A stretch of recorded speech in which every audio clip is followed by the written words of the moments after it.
Good afternoon. I'm Daniel Guest, and welcome to the Imagen Golf Podcast, brought to you by Imagen Golf and PXG. You can go to our site, imagengolf.com, and see all of our offerings, including our free drills, our practice plans, our golf ebooks and videos, or to book a lesson with me at our state-of-the-art studio right outside of Philadelphia, or virtually through our partner, golfliveapp.com. You can sign up for our free tips and videos that go out once a week, every week, by simply dropping us your email. So here it is. Today is Friday, and you know what that means. Friday, four left. I haven't been saying four lately. Of course, I haven't been playing a whole lot, but I can't remember last time I said four, if you would. But here is a chance where we give strategies, we give tools, we give drills that can immediately have an impact on your game and help your game, if you would, in 4 minutes or less, starting now. So today's an easy one. Negative self-talk. Look, golf is crazy hard. You have to play. You only have to play one time, right, to know how crazy hard golf is. And we're just making it harder on ourselves with negative self-talk, and we all do it, right? You hit that bad chip that you only had a 60-yard chip, and 60 yards in your wheelhouse with your favorite club that your dad gave you, right? And you shank it, and it goes 85 yards, and a 4-letter word that's not golf comes out of your mouth, right? You missed that 3-footer for, bogey. Actually, you missed it for par after a great sand save, if you would, and now it's a bogey. And again, you tell yourself how crazy of a putter, how bad of a putter you are. I always miss these putts. I'm a horrible putter, if you would. You shanked the drive, Lord knows you shanked a million of them, right? Your big miss is to the right. You get up there in the tee box, you hit it exactly where you normally hit it, but yet you're furious because it sails 20 yards out of bounds and you're playing with your buddies, and you just can't believe it, right? And just when you say that out loud, it's kind of funny. You can't even believe it, but you know what it is, right? Yeah. Oh, I hate this club. I'm a horrible driver of the golf ball. So look, you don't have to be a brain surgeon to know that negative self-talk in any parts of our life is negative, right? And has an impact, and believe it or not, a material impact of our success on the golf course. So don't do it, right? And look, if it was that easy, nobody would do it, right?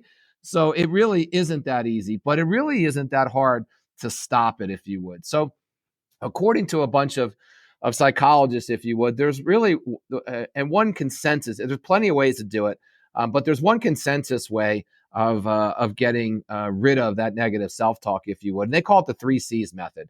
And the 3 C's stand for catching, checking, and changing. All right. Well, catching's pretty easy, right? You shank that drive, you shank that chip, you hit a fat shot, you missed that putt, and you're saying something negative to yourself, whether it's out loud or in your mind, right? That's the catching piece of it's pretty easy. The checking piece is not so easy though, right? You got to kind of check yourself, if you would, like take a step back, if you would. Hey, it's not that bad, right? It's only one hole, it's only one drive, or whatever that reinforcement is, in your own mind's eye, if you would. And then the last part of it is changing. And I think that's where the hard part comes in, right?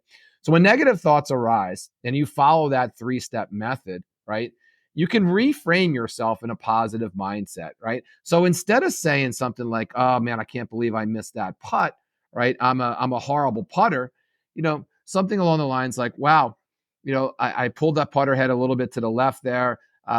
It's a bummer that I missed that putt, but I've made a lot of putts in my life, and I'm going to get the next one, right? And I know what you're saying. Oh man, if it was that easy, Daniel. But no, I get it, right? But we got to make an effort to stop it, right? Many golf psychologists contribute at least 3 to 8 strokes around to negative self-talk. So just say that out loud: 3 to 8 strokes per round on negative self-talk. So even if you didn't eliminate all of it, right, you're saving 1.5 to 4 strokes, right? Even bigger than the scoring averages that you're going to be saving, you're going to have more fun on the golf course. And even the people around you are going to have more fun. It's never fun to play with somebody who's dropping F-bombs all the time on every other hole because they're missing shots left and right?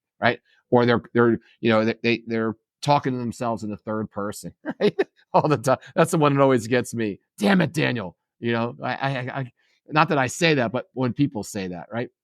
So you get the idea. So try to limit that negative self-talk, and all the time when you're practicing, right? Limit that negative self. Oh, I'm not getting this right. I always come over the top. I hear that all the time, every day. So we got to figure that out, and we got to be better at that if we want to play at our optimal levels, if you would. So that's all I have today. Thanks for listening to the podcast. Really appreciate it. If you haven't been to our social media, please get there. We're on all the social media channels. Our YouTube page is blowing up with over 10,000 views of late. You can see our podcast, and actually not see it. Well, you soon can see it because we're going to be on Unfiltered. But you can get our podcast wherever you get your podcast. And we're on all the social media platforms with, I think, the exception of Snapchat, if you would. So here's getting you the game that you've always imagined.